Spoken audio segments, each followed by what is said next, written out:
Welcome everyone.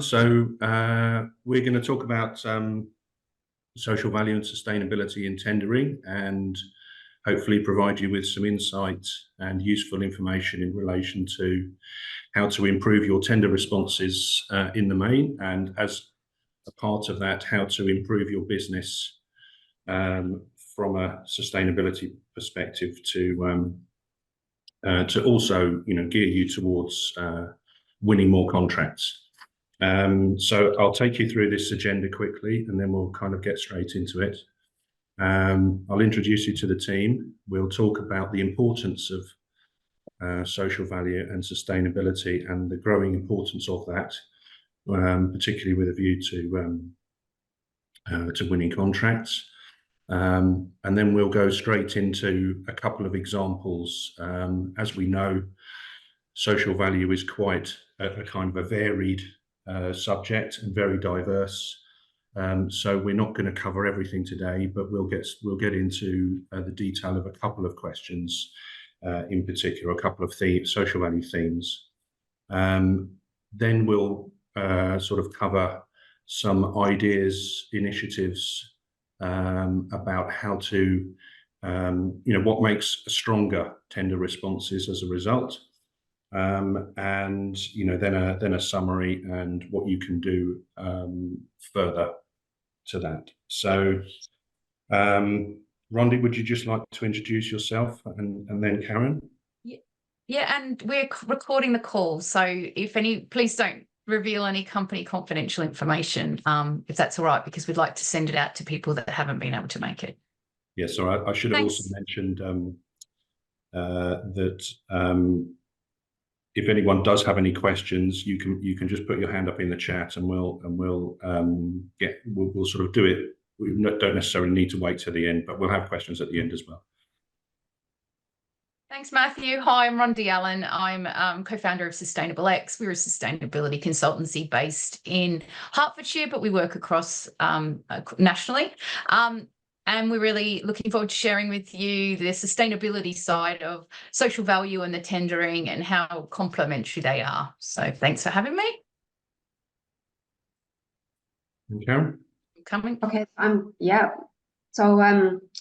I'm the operations manager at Complete Tenders. I've worked on many tenders across many sectors and a very wide variety of social value questions and responses. So hopefully we'll bring some of that knowledge to this webinar today. Sure. And I'm Matthew, Managing Director of Complete Tenders, and really we're here to support small businesses by helping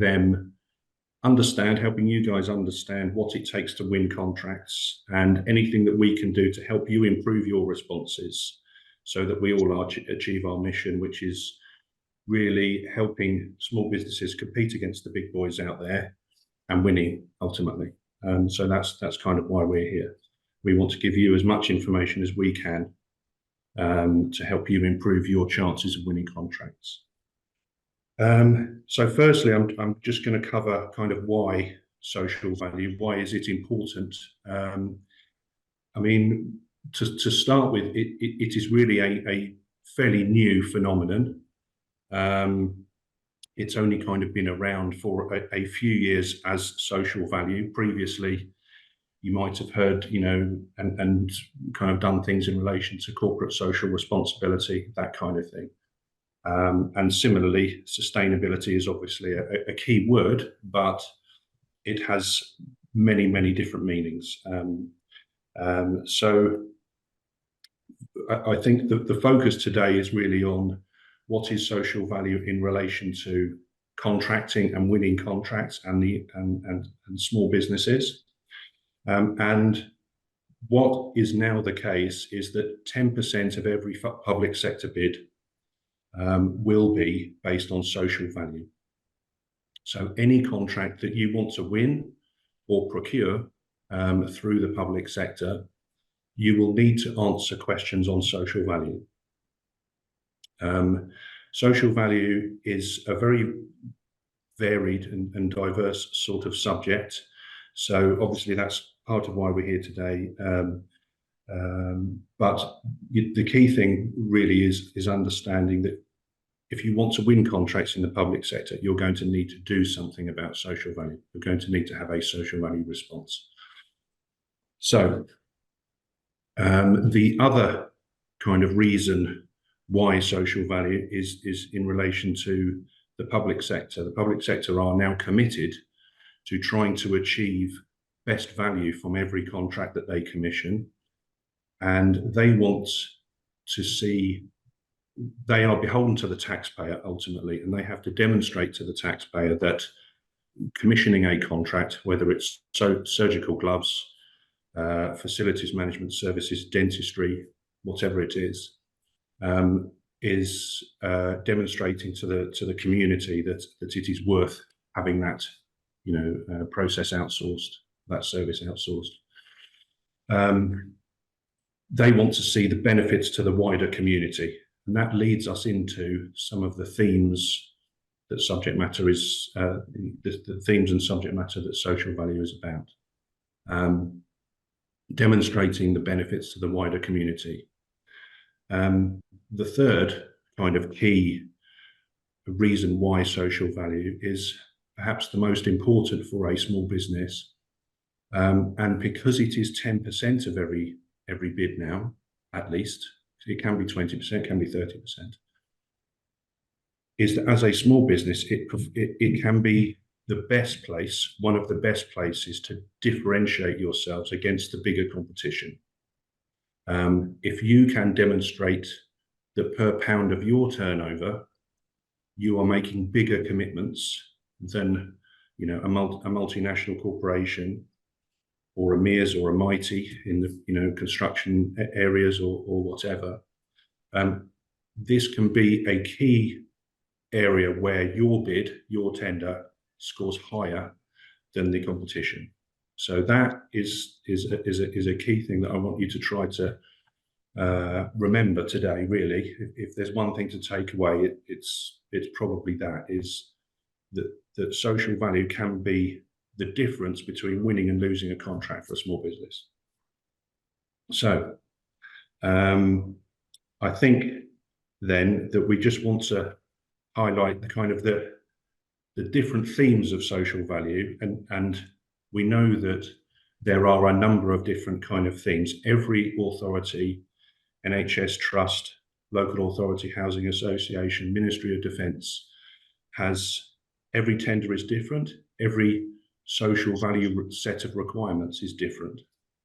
And therefore, kind of what to do and what to go about it, again, is a reason why we're talking today. But it might be things like COVID-19 recovery. It might be economic inequality, jobs, skills, work experience, placements, that kind of thing. Fighting climate change, equal opportunities, workforce well-being. So we're going to delve straight into a couple of those themes now. Shall I share that? Shall I share that first example? Yes, please. So if you want to crack on and get straight into that first example, I'll hand it over to you. Okay, so I'll take this one. And as Matt said, social value covers such a wide range of themes and topics. And if you've tendered before, you've probably seen a few social value questions, and you may well have answered one on a particular topic. Let's say you've answered one on, like this one, well-being, and then the next tender comes along and you've got a question on a completely different topic. So it's not possible to have a social value response. You might have a service delivery response, you might have a quality management response, you might have a health and safety response when tendering. You can't have a social value response, let's say, that's one size fits all. So, and that's what these two example questions, so we'll do this one first and then the next one, tries to illustrate. So this one, and this is a common theme now, is about health and well-being. So this particular example has come from a security tender for a housing association. And what was key on this one is that very top part of this slide, they shared their values, considerations, specifications and requirements. So this housing association had some social value themes that were extremely important to them. one of which was health and well-being. And so they wanted bidders to demonstrate how they would address their priorities, meet what they were looking for. And they wanted to make sure that bidders talked about not just what they would do, but when they've done it before, make reference to examples and case studies to support your response. So not only did you have to think about what you would do for this organisation, you had to support that with what you've done before. So I think that's kind of also where sustainability can support, like having a sustainability framework can support you in some of these really difficult and different social value questions, because if you use a really broad sustainability framework like the Sustainable Development Goals, it has a whole goal on good health and well-being. And if you've considered that for your company or for your community or your employees, it might be something you could use as an example if you haven't done it before. So that starts to sort of bring in the links, I think, a little bit, would you say, Karen, between absolutely. social value response and how you operate as a company and how you might be able to use that information. And you might not have a standard response, as Karen said, but you might have a bit of a framework or a tool that you could reflect on. That's right, because usually when buyers are asking about social value, they want to know that as a result of being awarded this contract, what will you deliver in terms of social value? So quite often it's not necessarily what you're already doing, it's what can you bring to this community, which is where I'm going back to Matt's point about being a small business. Think local. As a small business, you're there, you're in the community, you're employing local people. It's a really strong point from the social value perspective. You're not a large corporate doing a cookie cutter approach to a new location and what have you. As a local small business, by giving you the work, that's already improving the local area. But you have to make sure you stick to the theme of the question each time. Just say, oh, we've done great stuff in this area, let's talk about that. Well, is that what the buyer's looking for this time? You have to bear in mind as well. Karen, forgive me, I hope I'm not asking a really tough question for you, but is something like one of these questions, how do you measure it?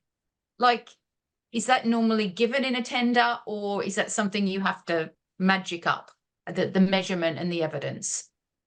So for something that's a bit difficult, like mental health or well-being.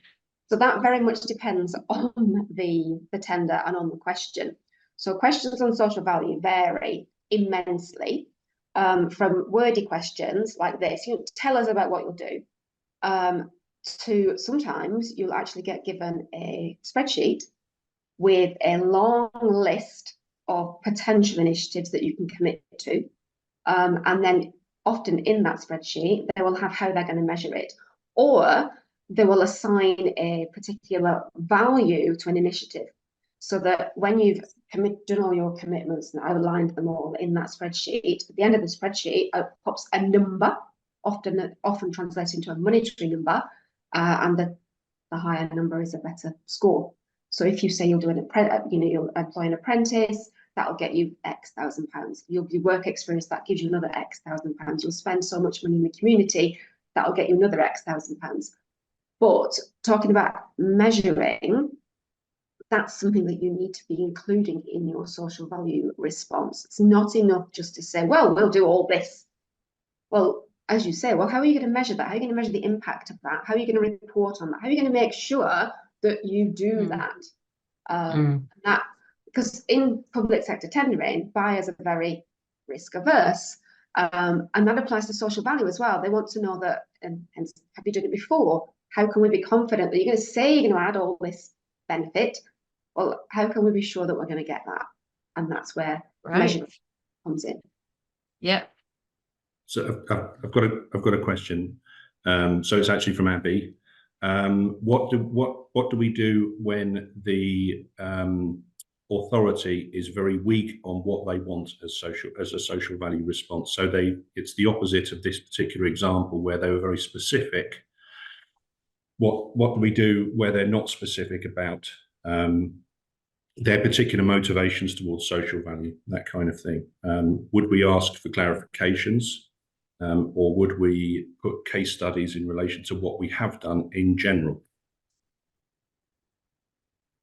Okay, so yeah. So in that case, the first thing I'd do is ask a clarification question to understand whether there are any specific priorities that council have. I'd have a look on their website as well if you can't find it on their website. Would also have a look at the evaluation criteria for that question, because on a tender, every tender outlines the evaluation criteria. How are they going to score that response? You know, for all the questions as well as social value. And if it's not clear, you can ask that as well. How will the social value response be evaluated? Because if they're being very unclear, and sometimes they are, sometimes the question will be, give us 500 words on how you will improve economic, social, and environmental. And you're like, wow, okay, where do we go with this? So yes, ask first, and then I mean, my comments would be they typically have a strategy, like a 5-year strategy, and I'd reflect back to that, have a dig around on a PDF copy in somewhere and see where their big topics are. Because if they headline with planet or they headline with people, there might be some ideas out of that. But I would echo that in terms of even if the authority is vague about their commitments and their strategies, as the proposer, as the potential supplier, if you can be specific and measured and realistic and timely, and we'll come to the SMART kind of acronym. I've forgotten the A already, the one in the middle. But if you can make your commitments specific to that particular contract, then you're showing them that as a supplier, you can actually help them achieve, and even the procurement or department within the NHS Trust might not know what their commitments to carbon reduction is, or when and where their net zero thing is. But if you as the supplier can make your commitments to that, you can, it helps them. It helps to show them that you are very clear about your objectives and your commitments, for the benefit of the community in this contract. we look at the next question, do you think? Sure. Yeah.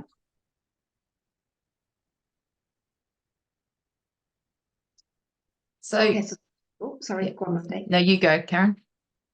So I was just going to say, so the previous one was on health and well-being, and this one is relating to climate change, and climate change or environmental comes up very often in tender. This was an NHS contract for dentistry, and this one kind of refers to what we talked about before about making sure you're measuring and monitoring, because this question, the way this is laid out, is actually a really good structure for social value responses in general. Describe what you'll do, how you'll do it, how it meets what they're looking for, timed project plan, when you'll do everything, and then how are you going to monitor, measure, and report. So whenever you're answering a social value question, bear this structure in mind. What are you going to do? How are you going to do it? Who's going to do it? When are you going to do it? And how are you going to measure it? And it's particularly important with climate change and sustainability initiatives, because you might be saying, oh, we're going to invest in electric cars and we're going to operate in a more environmentally friendly way and so on. But how, and this is a question for Rondi, really, how do you measure that those things are having an impact? So you bought an electric car. Yeah. I think especially on the NHS or any of these types of contracts and these answers is, if you have a carbon reduction plan, it's not just ticking a box, but having that plan. And the NHS is now asking for it to be published, and you send to them in their Evergreen assessment the link of where it's publicly published, so they can triangulate that you have a governance around your carbon reduction plan and you have a plan of action of how to achieve it. And I think that provides evidence in your social value, because you can refer to that.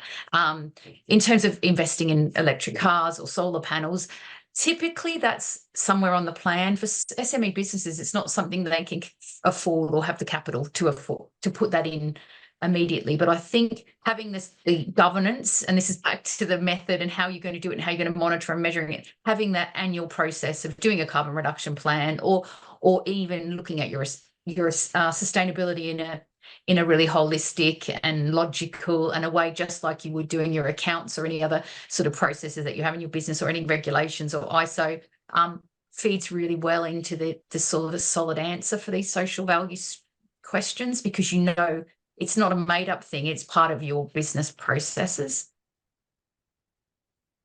Yes, and I think with this, it's with something like the climate change social value responses, this is an area where you can't have a stock answer, let's say, but you can have a set of initiatives that you've worked on and have in place, so that when you're asked a question like this in a tender, actually you know where you were, you know where you're trying to get to, and you know what progress you've made, and you can talk about that, and you don't need to reinvent that every time.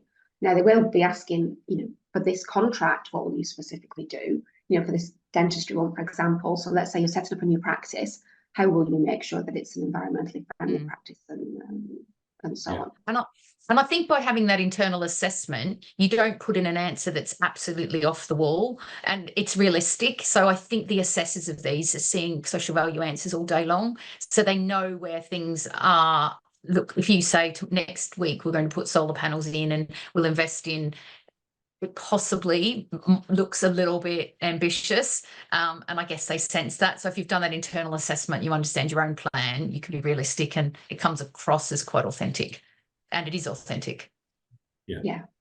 I if I can add, that really, yes, what we're saying is you need to be specific to that particular buying organisation and that particular tender and that contract bid, but there are systems and processes within your business, sustainable, making things more sustainable in your business, to have a set of commitments that you are, the next tender that comes up, that you could roll those out. Obviously, there is a balance between doing a load of net zero stuff right now and the cost of that, without having the money coming in from a contract that you've won. But there are things that you can start looking at and, in principle, committing to should you win a contract. Certainly for NHS, we know that nearly every contract you're going to need to have a carbon reduction plan in place. So there are some themes that you can start, and of course there are the benefits of doing that within your business, providing that it doesn't cost, the cost is unbalanced. But there are obviously things that you can do on workforce well-being, equality and diversity that obviously benefit your business generally, without needing to win it, without winning a contract on, and obviously our discussion is focused on that part of it. But I guess ethically, you want to do these things to be a better business, regardless of whether you want to win a contract or not. Yes, you should be doing it because it's the right thing to do. So just the way to win a contract. And it has other business benefits, attracting other clients, attracting employees, and saving money. So definitely win-win. So yeah, any questions on that at this stage before we put our... The questions in the chat have been around the vagary and the fact that the public sector is also catching up on social value, and half of the authorities and procurement officers out there probably still don't know what social value is, and they are asking questions about, please, can you give us, a response on social value and that kind of thing. So I think then it becomes research into the motivations of that authority. Look in the news as to what that authority has recently done. Look at, as Karen says, the evaluation criteria. Look, try to do as much research as you can on what whether that authority is particularly motivated towards workforce well-being, or dealing with the aftermath of COVID-19, or job creation quite often, job creation skills, etc.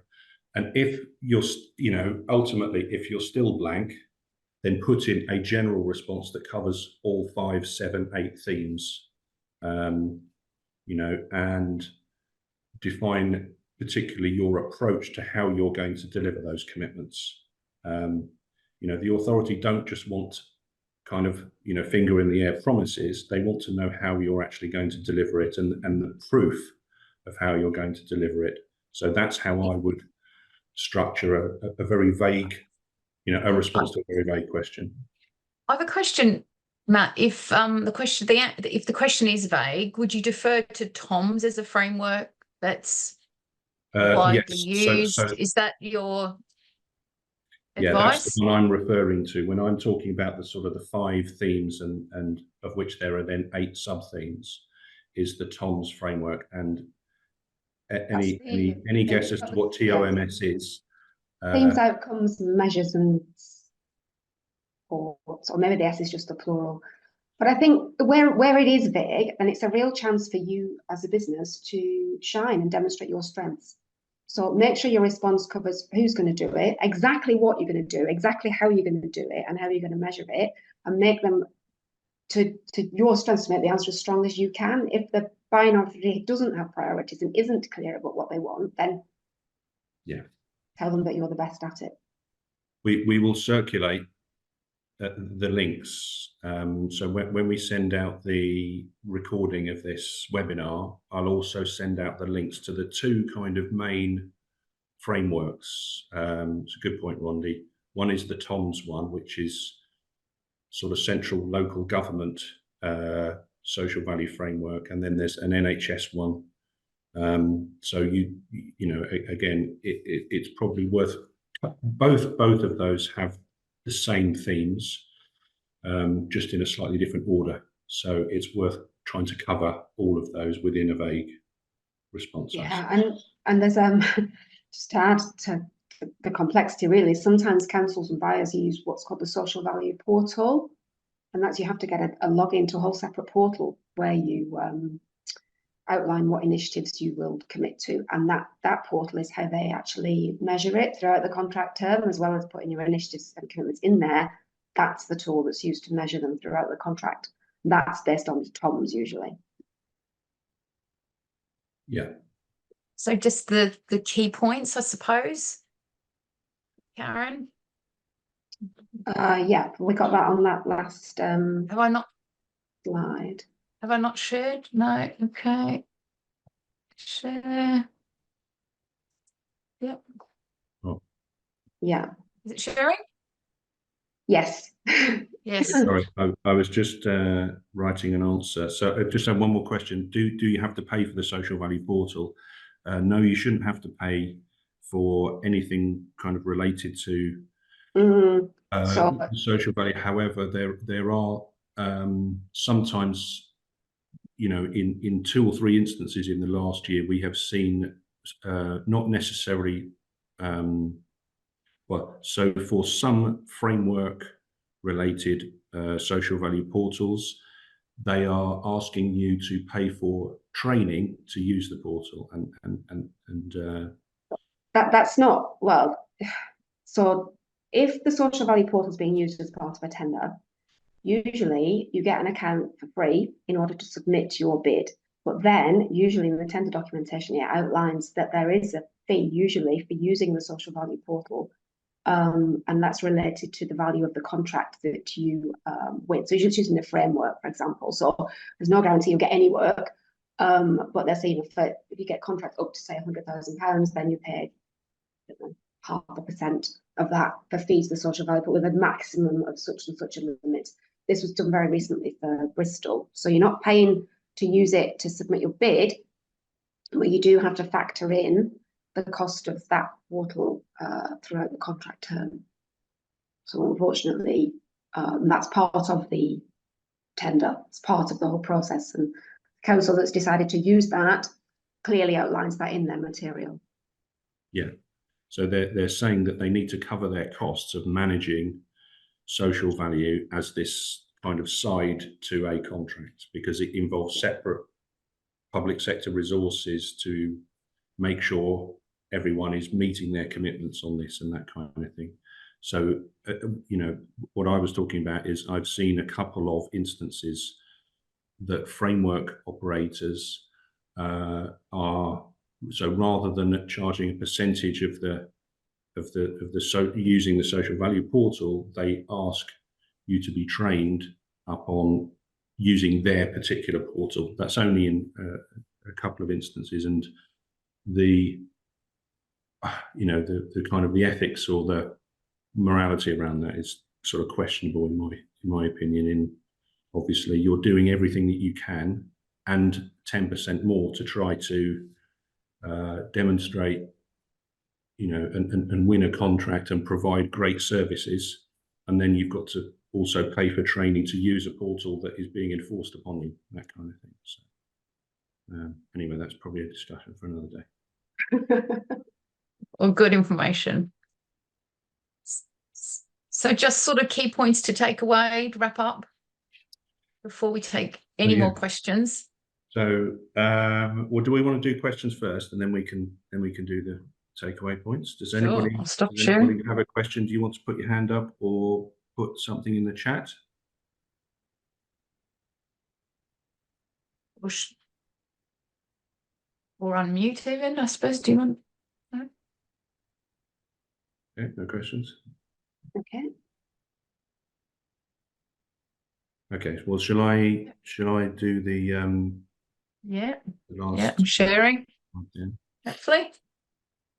Sure. So we've covered the reasons why social value is sort of now very present, and why, you know, if you want to win contracts in the public sector in particular, you're going to need to have a social value response. You're going to need to spend time and a certain amount of resource in developing your responses in the same way that you would need to for the other 90% of a tender. We've talked about the variety in the different themes. We've talked about the fact that every tender is different, every buying organisation is different. We've talked about how you can not have a single social value response, but you can develop things within your business that helps you become more sustainable, and develop some themes that you can roll out as and when you win a contract, or as and when you want to tender for a contract. You know, and then we've talked about I guess those authorities that are quite vague about their requirements and motivations, is how to develop an appropriate response to that by doing sort of more research on and trying to dig deeper into and asking questions about their particular motivations. I did put in the chat the acronym SMART, and how that is important in proving, and what authorities want to see is the proof of how, you know, it's not just a finger in the air commitment, it's how are you going to make it, you know, how are you going to achieve it, and make sure that you achieve it. So by making it SMART, specific, measurable, achievable, realistic, and timely, that, you know, and explaining those 5 points in a paragraph each, or, you know, 1 or 2 lines each, is a good portion of a social value response, whilst also then going into your responses. So those are I guess the key points to take away. Does anybody else have any questions at this point, or I'll just sort of wrap up with what to do if you have more questions, or have questions later? No? Okay. So if there is lots of advice and guidance on both SustainableX, on SustainableX's website, and on our website, particularly in the blog section. Rondi, was there any particular place on your website that you wanted to highlight? Or We have resources, but if we're really open to share, we've created lots of different templates and resources. So if anybody would like to reach out and just with a quick question, with no obligation for anything more, we're very happy to try and help and answer. So yeah, just do reach out. Our contact details are there. And also I'm really happy to expand my network on via LinkedIn. So please connect. Sure. The same goes for us. As I said, we've got lots of advice and guidance on improving your tender responses, in what to do in terms of social value within tender responses on our website. And likewise, if you want to reach out to us at any time, if you've just got a niggling question about social value, or you want to cover a wider remit that includes sustainability, then please get in touch with any of us. Okay, and thank you all for coming. It's been a pleasure. This is the first one that Complete Tenders have done of these, and hopefully we'll do more. But I guess it depends on your feedback about how well we've gone today. I think we're planning on sending out a summary just to collate all these tips and tricks by Friday, I think. So expect an email from us at SustainableX or Complete Tenders, or maybe both, and we'll have access to the recording as well. Yeah, and we'll put those links into those 2 social value frameworks as well.